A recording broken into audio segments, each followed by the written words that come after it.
TV shows, YouTube channel, இந்த மாதிரியான opportunity ஒரு யூடியூப் சேனல் மூலமாக ஒரு vlog மாதிரி பண்ணுறாங்க. ஸோ ரீசெண்டாக தான் பண்ணியிருந்தாங்க. அதுலேருந்து அதாவது 3 வருஷம் நான் வந்து லாக்டவுனில் பட்ட கஷ்டத்தில் நான் 3 வருஷம் பின்னாடி போயிட்டேன். பட் அது வந்து பார்த்திங்கன்னா 3 மாதத்தில் நான் வந்து முன்னாடி வந்துட்டேன்னு சொல்லலாம். அந்த 3 மாதத்தில் அதெல்லாம் ரெக்கவர் பண்ணிட்டேன்.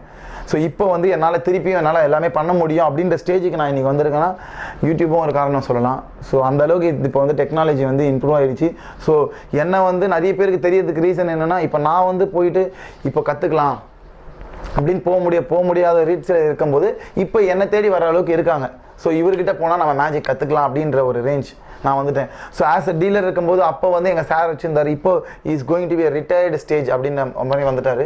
ஸோ இப்போ நான் வந்து இதுக்கப்புறம் என்னோட பார்ட் இதுக்கப்புறம் ஸ்டார்ட் ஆகுது. ஸோ நான் மேஜிக்கில் என்ன பண்ணுவேன், நான் எதுக்கு ஷாப் ஆரம்பிச்சிருக்கேன், என்னோட